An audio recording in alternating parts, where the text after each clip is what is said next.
Nesse vídeo nós vamos ver a base para entendermos a essência do pensamento de um dos filósofos mais famosos do século XX e que teve uma grande influência aqui no Brasil. Então, se eu fosse você, assistir esse vídeo até o final porque ele está muito bacana. E aproveita e já deixa logo o seu like, se inscreve no canal e ative as notificações para você não perder as nossas próximas publicações. E para quem vai fazer Enem ou vestibular, clica no primeiro link aqui da descrição e faça sua assinatura na nossa plataforma. Lá você vai encontrar tudo para gabaritar as questões de filosofia, sociologia e ainda ter todos os argumentos para você se dar muito bem na redação. E para você que está aqui porque realmente gosta de filosofia, que quer fazer um estudo sistematizado, organizado, passo a passo de todo o pensamento filosófico ocidental, clica no segundo link aqui da descrição e faça sua matrícula no nosso curso de História da Filosofia. É o melhor e mais completo curso que você vai encontrar na internet brasileira.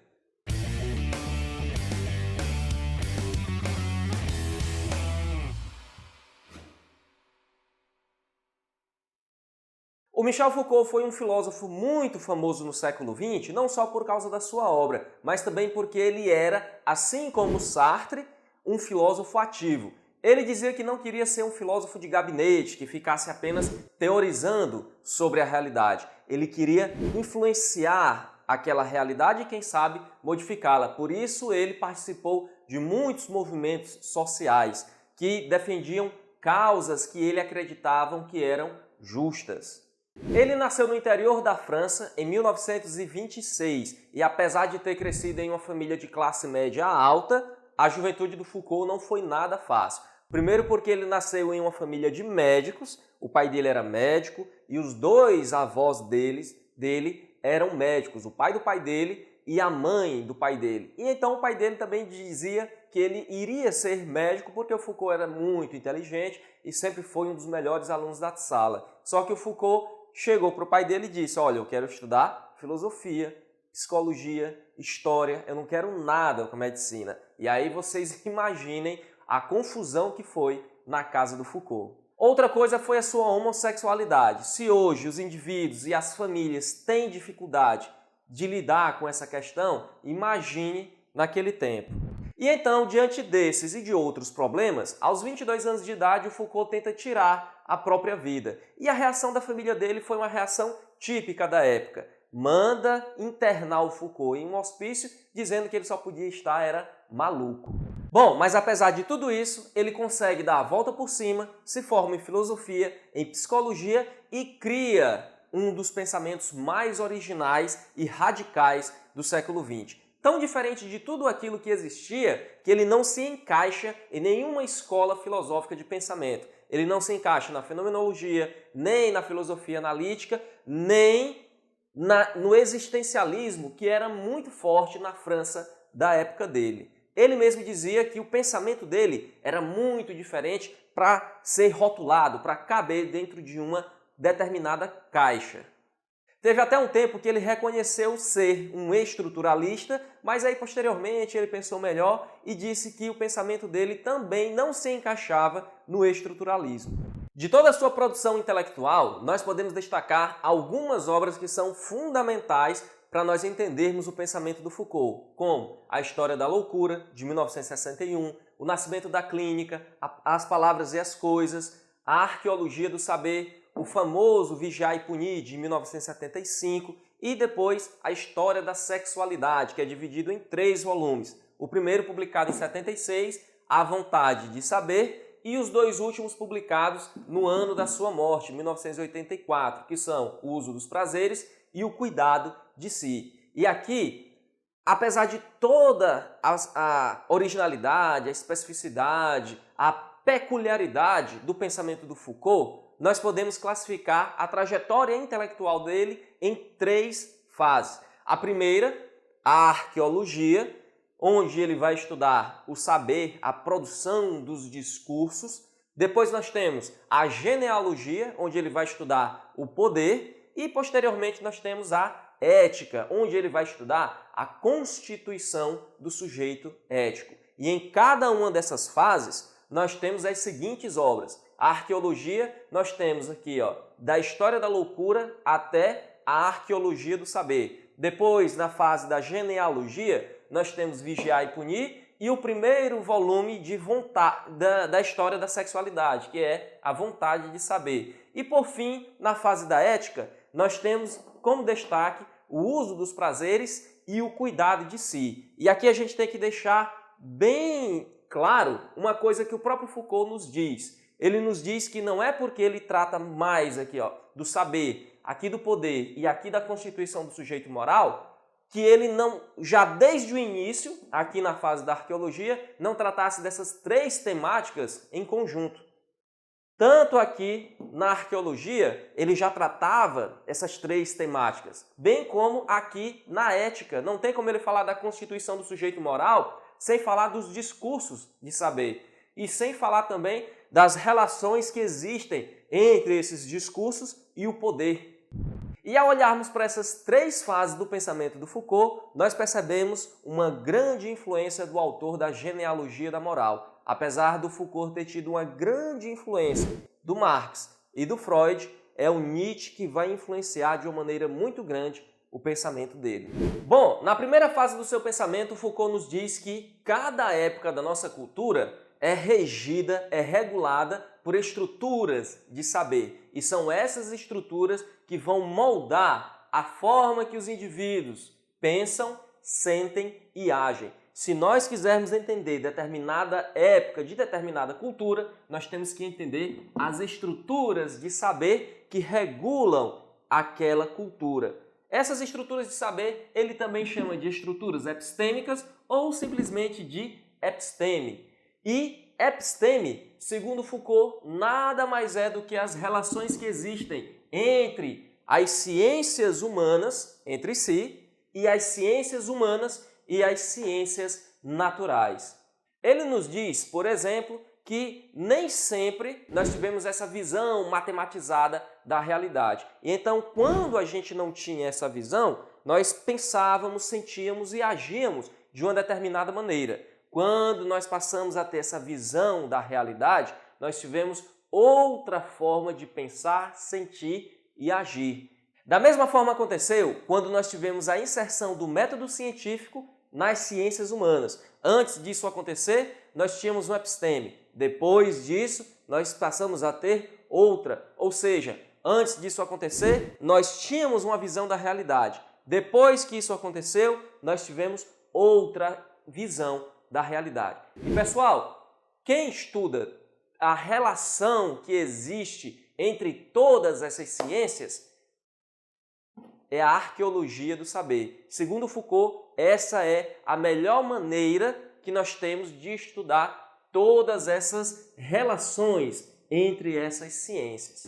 E ao fazer a análise dessas relações, o Foucault nos diz que nós tivemos ao longo da nossa história três epistemes diferentes. Uma que vai desde a antiguidade até o Renascimento, uma outra que regula o século XVII e o século XVIII e uma terceira que está na base do século XIX em diante. E então, ao analisar as especificidades e as transformações de todas essas estruturas epistêmicas, ou seja, ao analisar como é que essas estruturas surgem, se mantêm no tempo, como é que elas entram em declínio e como é que elas se sucedem, o Foucault vai chegar a uma conclusão que não vai agradar muita gente. Ao analisar todas essas estruturas, o Foucault vai dizer que nós só podemos chegar à conclusão de que a nossa história é descontínua. A nossa história não tem sentido. Não faz sentido a gente tentar escrever uma história geral do Ocidente como se fosse uma história evolutiva, uma história de progresso, como se a sociedade moderna do século XX fosse melhor do que a sociedade medieval, fosse melhor do que a sociedade antiga. Nós não podemos fazer como queriam os hegelianos e os positivistas, dizer que nós passamos na história de um ponto A para um ponto B, sendo que esse ponto B é melhor do que esse ponto A. E também nós não podemos dizer, como os marxistas ortodoxos, que nós estamos indo para o comunismo. Não, nós simplesmente temos estruturas diferentes de pensar, de sentir, de ver a realidade ao nosso redor. E essas estruturas são apenas diferentes. Nem uma melhor do que a outra, nenhuma pior do que a outra. São simplesmente diferentes. E aqui não está levando necessariamente para esse ponto, assim como esse ponto não leva necessariamente para esse outro ponto. Uma estrutura epistêmica não é a base, não é necessariamente o prelúdio da próxima estrutura epistêmica. Nós temos uma história descontínua e que ela não é uma história de progresso. Nós não estamos melhorando, nós não estamos passando de um ponto A para um ponto B, sendo que esse ponto B é algo mais grandioso, é algo melhor do que esse ponto A.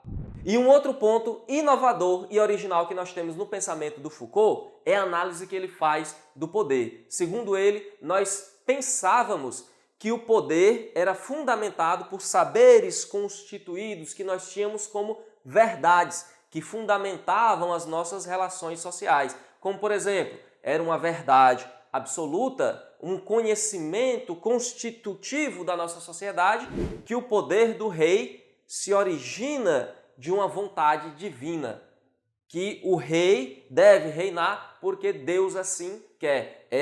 Isso é um conhecimento, isso é um saber, isso é uma verdade. Então, o poder do rei sobre todas as pessoas está fundamentado nessa verdade. O Foucault vai dizer que não é desse jeito, não é bem assim não. O poder, ele também produz saberes, ele também produz verdades. Quem exerce poder tem como produzir verdades, tem como produzir saberes, pelo simples fato dele exercer determinado poder. E esses saberes,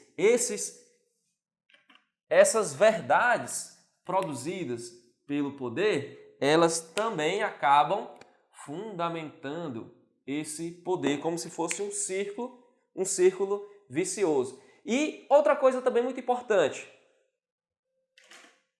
o Foucault nos diz que o poder não é uma coisa, o poder não é uma substância, algo que alguém detenha. Ah, eu tenho poder. O poder é algo que se exerce, é um exercício. E o poder não vem de cima, ele não é algo centralizado, ele não é algo que apenas algumas pessoas possuem por ocuparem determinados cargos na sociedade. O poder, ele não é uma coisa que vem lá do âmbito político, que vem apenas do âmbito econômico e que vem apenas do âmbito jurídico. Não tem poder, não exerce poder apenas o presidente da República, mas uma mãe que está ali educando os seus filhos, ela tem poder também sobre aqueles filhos. Ela exerce poder sobre aquelas crianças. E para o Foucault, tudo isso é poder, tudo isso é exercício do poder. Todos esses exercícios de poder constituem a nossa sociedade, não sendo um mais importante do que o outro. O poder que o Congresso Nacional tem de fazer as leis é o exercício de um mesmo poder que um chefe de família tem de estabelecer as regras que ele estabelece dentro da casa dele. Tudo isso é poder. O Foucault nos diz que o poder não é uma coisa, é um exercício que não é central, é difuso, está espalhado em uma rede de instituições disciplinares que constituem a nossa sociedade, como a família, como o Estado, como os hospitais, os quartéis, as escolas. Todas essas são instituições disciplinares em que o poder é exercido nessas instituições e que essas instituições constituem indivíduos disciplinados. O Foucault vai dizer que quem faz circular o poder são os indivíduos que circulam o poder na sociedade. E indivíduos disciplinarizados produzem uma sociedade disciplinar.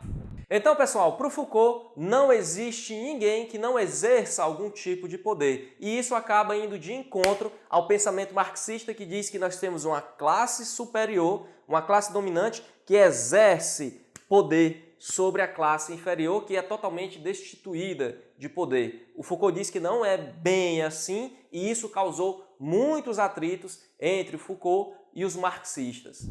Essa análise mais detalhada de como o poder está disperso, está difuso na nossa sociedade, nós encontramos na sua obra Microfísica do Poder, de 1978. Por que microfísica? Porque o poder não é algo macro que se exerce de cima para baixo, mas está em todas as relações sociais que nós temos na nossa sociedade. Desde o presidente da República e o Congresso Nacional fazendo uma lei que vai influenciar na vida de todo mundo, como nas relações entre professor e aluno, entre pai e filho. Tudo é exercício de poder.